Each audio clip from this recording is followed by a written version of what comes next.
The Gunblade is the dumbest / the best thing to ever come out of a Final Fantasy game. God, it's so stupid. Why would you use a blade if you literally have a pistol in your hand? Why not, man? I mean, freaking Marcus Phoenix got a weapon with a chainsaw afterwards. Yeah, I guess that's a step up. It's right up there with the Lancer. It's just as dumb, but it's so cool.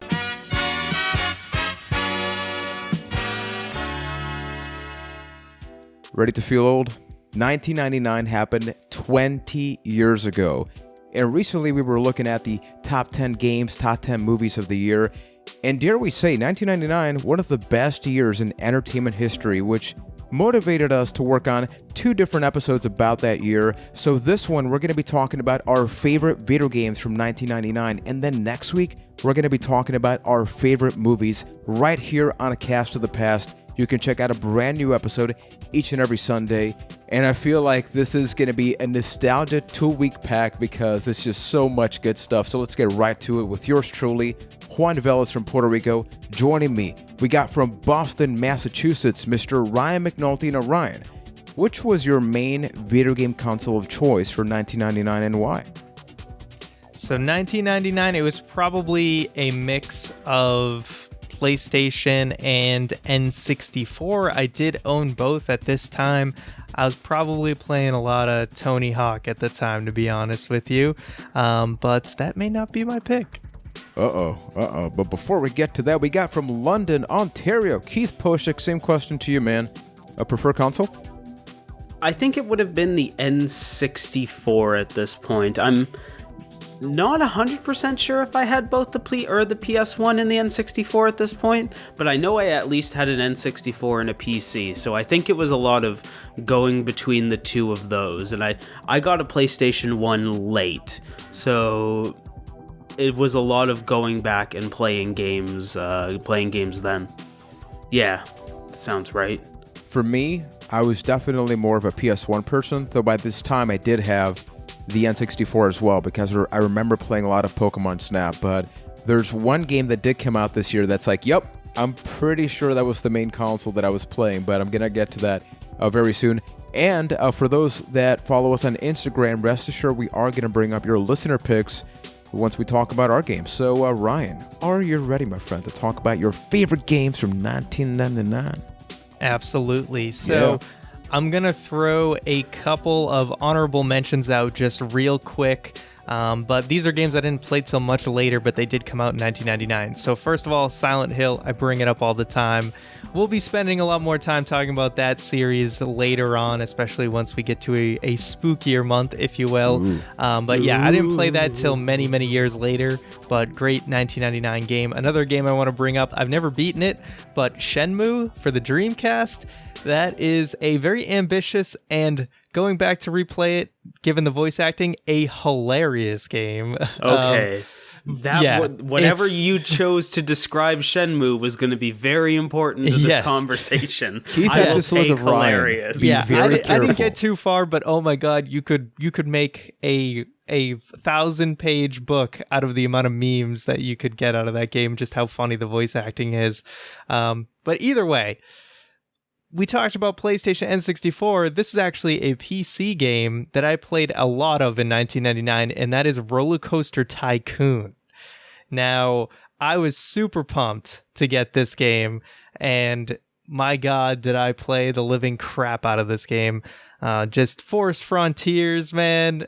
So many theme parks built there. You can speed up the roller coasters and have people fly off and crash. You could pay for, it was SimCity, but amusement park. You could charge people to use the bathroom at your park. I mean, it was ridiculous. Did you make that happen, fun. Ryan? Did I honestly, most of the time, I was a generous person. I was like, you know what? I would never want people to pay to have to use the bathroom. So I was pretty generous there. I need to cut you off with a quick story here. Yes. So I was looking through all the games that came out in 1999, and I thought to myself, oh my god, nobody's gonna pick Roller Coaster Tycoon. That was my favorite game of 1999. Boom! And here we are.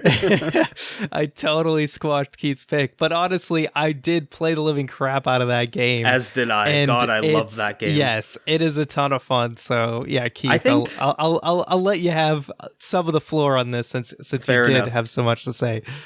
I think it was the first game that I ever modded as well on my PC, where I would go out and look at different roller coasters that you could download that people have like pre-made, and different parks that people have made, and yeah, just that whole taking the building concept, the tycoon game, and applying it to a theme park was just perfect for me. And then, like you said, you can mess with people, you can make people pay $100 to use a toilet, or if they end up going off a path, you can like grab them and throw them in a shark tank or throw them on a roller coaster, and it was the best thing ever.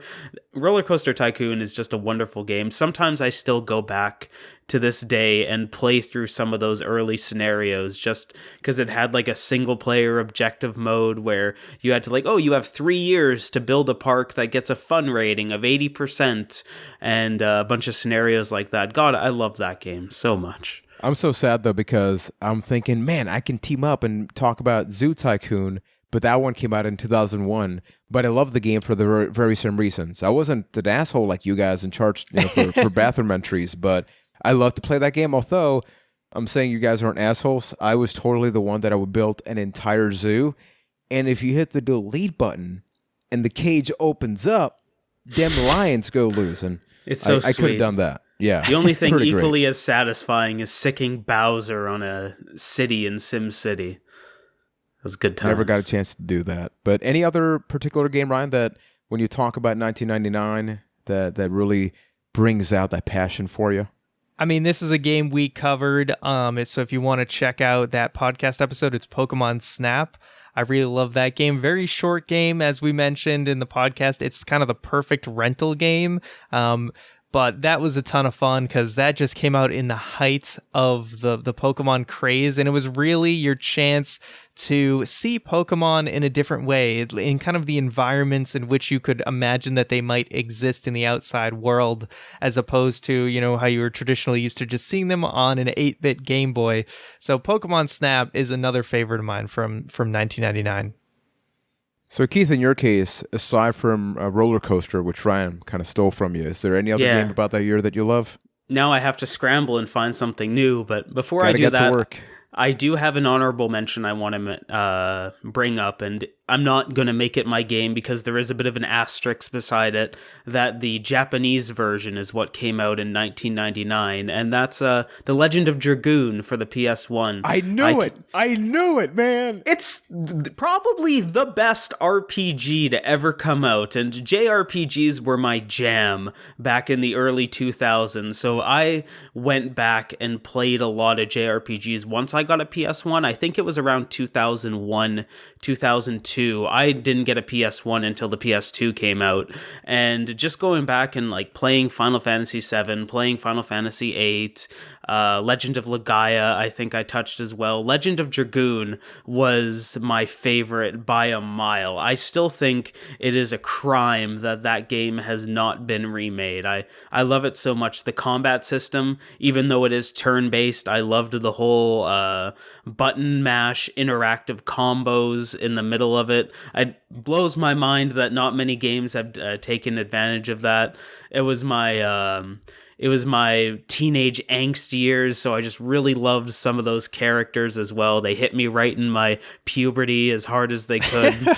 And yeah, just everything That's about an Legend. Interesting way to put it. It just hits me right in the puberty. The same way that Eminem hit me right in the puberty. Just an angry white child. But anyway, all right, moving on to the game that, besides Roller Coaster Tycoon, that I think I played the most of, and that was Super Smash Brothers for the N64. I remember seeing the commercial for that and then making my poor mother go out and get me a copy of Smash Bros. Commercial. Like day one. It's so one happy of the best. together music. And then Did you know it was a fighting game? What did you think about that when you first saw the commercial? I had no idea what it was, but it's like, hey, that's Mario, Link, and Donkey Kong hanging out. I love Zelda. I love Donkey Kong. I love Mario. This probably the best game ever. And then going home, I probably played it for the rest of 1999, honestly. I put so many hours into it. It helped that my next door neighbor also had Super Smash Bros. And we would just spend hours upon hours fighting each other on Fox's starship. That was our level, and then like trying to figure out Final Destination before Final Destination. Pretty much. Yep. It was that and Hyrule Castle. Those were the only acceptable levels. Sometimes you can do the Pokemon level, but even then, or not so much. Pokeballs only. That was one of the few games I remember reading about in a magazine and getting hyped up before it came out. Usually I was kind of behind the ball on what was coming out, but I do remember getting a gaming magazine, reading about Smash Brothers and hearing that it was going to be this fighting game with all the Nintendo superstars. So I was like ready for day one for that game. Mm-hmm. God, what a great game. It was good to look at because you had the fighting games like Street Fighter versus Marvel superheroes and all those, but then you have Nintendo characters. That's a huge deal when you have that come up together. For me, something that I wanted to bring up as an honorable mention is Final Fantasy VIII, which I actually did a cheap plug. I did a full video literally on this game a while back on my YouTube channel, Player Juan. And that was my first Final Fantasy game. So I played 8, and then I played 7, and then I played 9, which is a very weird order. So even though I know that Final Fantasy VIII can be exploited, there's scaling, there's a lot of stuff that just doesn't hold up. I think it does have one of the best soundtracks of any Final Fantasy game of all time. I think that even though the whole absorption of powers is not great, you have the trading card game, you have the fact that unlike Final Fantasy VII, that was more cartoony based, this one aspired for realism, which on the PS1, not the best idea, but as a kid growing up, I thought it was cool. Because it's like, here's these college-like kids walking and traveling around the world, trying to solve problems. And I love the diversity of the characters, but it's not even... Oh, go ahead. You can't not talk about the Gunblade and how the Gunblade is the dumbest / the best thing to ever come out of a Final Fantasy game. God, it's so stupid. Why would you use a blade if you literally have a pistol in your hand? Why not, man? I mean, freaking Marcus Phoenix got a weapon with a chainsaw afterwards. Yeah, I guess that's a step up. It's right up there with the Lancer. It's just as dumb, but it's so cool. Dumb weapons are the best weapons, Keith. I'm just going to throw that out there. I don't disagree with this at all. Yep. But easily. I mean, I played Final Fantasy VIII. I beat it 100%. It's one of the rare games where not only did I finish the story, I got the best weapons, but this next game, Age of Empires 2. Good time to talk about it. You guys were probably in no way surprised by my pick. No. There's a definitive edition coming out recently, and when I saw the trailer, I'm like, oh my goodness, this is way too good for me. For those who don't know, it's a real-time strategy game for the PC, although in the European region, there is a version for the PlayStation 2, and there was a modified version for the Nintendo DS. Very little people know about that. They're bad versions, don't play them, but just know that those exist. I'll never forget this. I passed my history class in school because of this game. My teacher started asking me about Tell Joan me of everything Arc. about Genghis Khan. Seriously. Like Genghis Khan, William Wallace. His DPS was through the roof. My teacher was pissed off because I was answering every question because I played throughout the entire story mode. And then here's what happened. True story. My teacher asks me, how the hell do you know all this? I tell her Age of Empires. She asked me like, well, what the hell is that? It's a video game. I didn't tell her like there's like a violent part. She actually asked me to bring my CD to install it. And then she was like, wait, so you've learned through this thing? You're going through campaigns? I was doing random map, which looking back, not the best way to showcase this game. Maybe the worst way. Probably, but it's a real-time strategy game that, to this day, the online community is super active. The fact that it's getting a definitive edition, we got the expansion, the Conqueror's expansion, which came out, I believe, a year or two later. And I think that this is an incredible game that when you play online, which think back to 1999, right? Not the... You talk about first-person shooters for online access, that was pretty normal. But then all these other genres, I didn't know you could play online. And you have these MSN pros. Web Zone, baby. Yep, it's all about the MSN zone, Web baby. Zone. Start the game already. Yes, which brings us to like the custom maps. The fact that people made custom game modes like Protect the One, PTO, CBA. If anybody hasn't played these, you're probably very confused. 11. Yes, start 11. the game already. There's so much stuff. There was More a community wood, please. within the community. Wololo. And yeah, please, just check out Age of Empires. If you're not into RTSs, you're not going to like it, but yeah. To follow up on that, a story that I don't even know if you remember this one, but a few years ago when Age of Empires 2 HD came out, there was like a hot minute where we both got super into it because it had like all the online stuff, and like Juan mentioned, we used to play it a lot back on the day in the MSN game zone. Zone froze. What a nightmare. Zone froze. But like when I say that we got into it, I got into it, but like Juan got really into it back when we tried picking it up, to the point where I had to tell him to like calm the hell down, because he's talking to me like, "Hey, we gotta play an hour a night. We gotta get good at this. It's gonna get competitive. I want to make sure to get really good at this." Like he went all in on this Age of Empires 2 thing, just having a little bit of a taste. So put it this way, I imagine that bloodlust was always there. Probably between the original version that came out in 99, the Conquerors, and that one, I played over 1,000 hours of this game. There is no circumstance where I play less than that, and you could probably make the case for 2,000, because I played this game 3 days ago. I still play it, so it's a great game. Yeah, but I know my cousin got me into it, and then when I started hanging out with you guys had been playing it, so it was great. But the thing was, like, obviously we talk about the internet at the time, online gaming was very dodgy at the time. So I feel like maybe about 10% of the time my computer would actually work to be able to play online with you guys. And I was hot garbage at this game, but I did have a lot of fun playing it, but I'm pretty sure I lost every single time. I don't even remember if I ever won a single game when I played with you guys, but it was still a ton of fun. Ryan, let's put it this way. For as bad as you were in RTSs, you're not nearly as bad as you are on first-person shooters. That's true. That's true. Yeah. You guys don't want to watch into this Ryan play... What? We'll get into it one day. I have a grudge against you when it comes to first-person shooters that I've never been able to let go.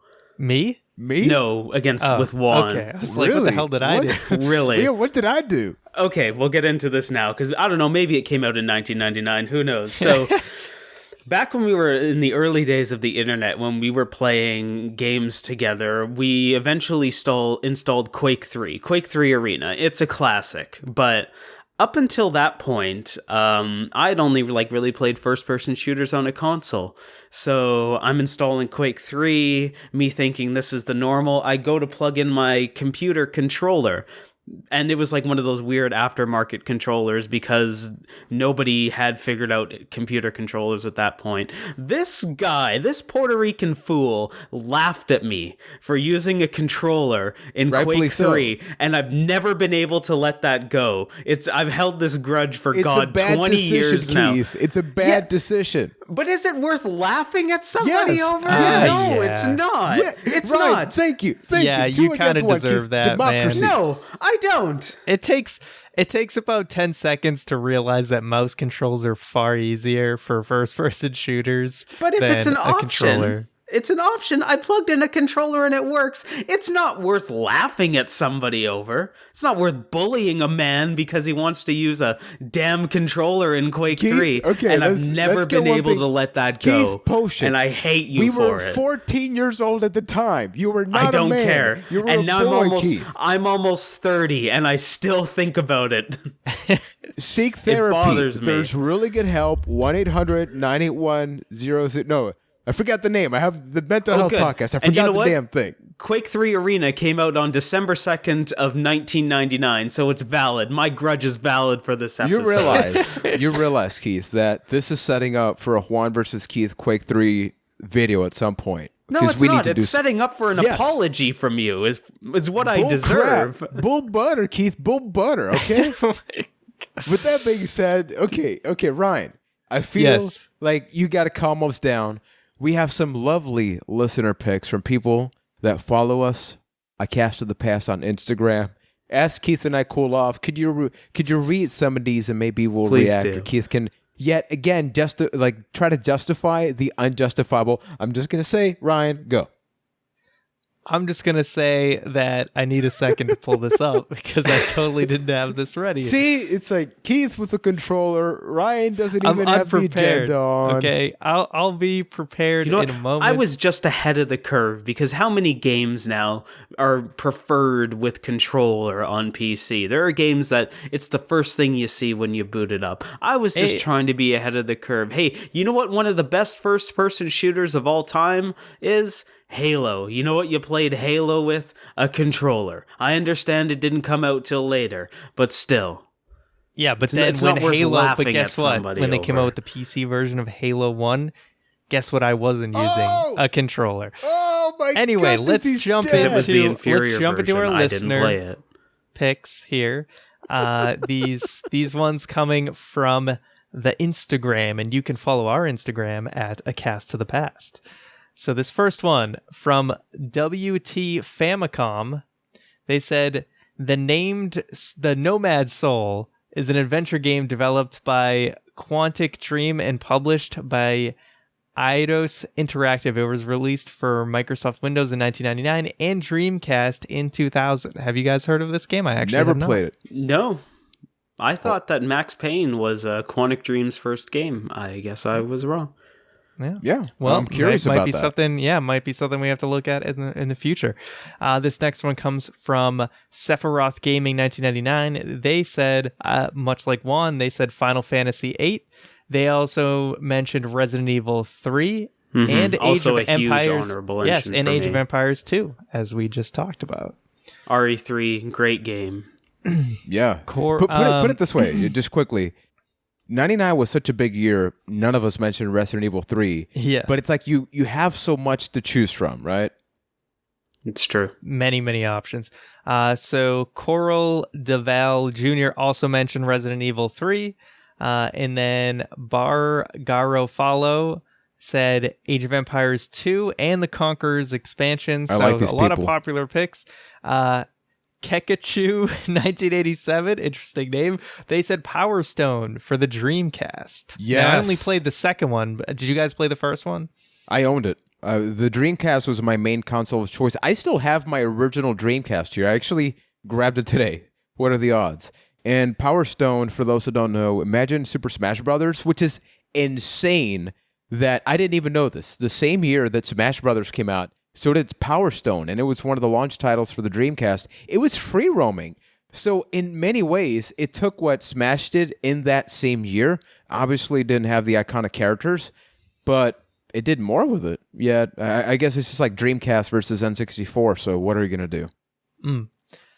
This next one comes from Heru Hondo, and they said Siphon Filter, a game I haven't played. I don't know about you guys. Yeah, Is that's it a racing series game? I've never touched. It's a third-person shooting series, That was a Blockbuster rental for me, but I remember next to none of it. That was a PS1 game. I remember you could tase people and light them on fire, and I thought that was cool. That does seem cool. And that's all I got. And then finally, we had Matthew G89. They name dropped Tomorrow Never Dies for the PS1. And they also mentioned Silent Hill, although they didn't get around, much like me, they didn't get around playing it till years later. But again, another 1999 classic. Yeah, so thank you for sharing that, Ryan. And Keith, I love you, buddy. Nothing personal, right? I love you too. Ryan? It's personal. We came together. You're a cool man. You're a cool man. But everybody watching and listening, let us know. Is there another particular year you would like us to talk about, or should we double dip on 99 and get to other video game specific topics about this year? I think we could talk about a specific console, a console release.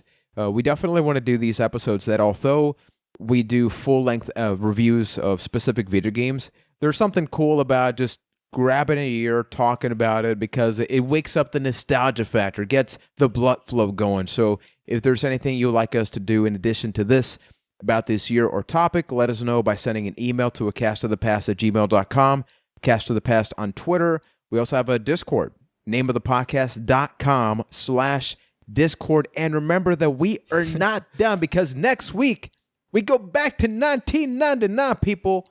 And we talk about some of our favorite movies. And hopefully this doesn't end up with another battle between Keith and myself. So if you enjoy the podcast... If we wouldn't get a copyright infringement, we would be playing Prince's Party Like It's 1999, because we're spending a lot of time talking about this year. But you unfortunately, can sing it. Yeah, you can if you want. No, we're good. I'll accept that as an apology and a rendition of Party Like It's 1999. Apology not negotiated. Not gonna happen. Yeah. All right. The one thing is that people, if you really do enjoy the podcast, the one thing that we ask is that you either leave a 5-star review on Apple Podcast, Stitcher, or even Facebook, or subscribe, hit that notifications bell. It's not just a thing that YouTubers say. It actually matters, because if you subscribe and you don't hit the notifications bell, we don't show up in your news feed. You can find our channel within the subscription feed. It's a perfect system. Yeah, YouTube makes it really hard for you to support people, so consider supporting, because we will be back with another exciting episode of A Cast to the Past. I love you too, Ryan. Thank you. You're welcome.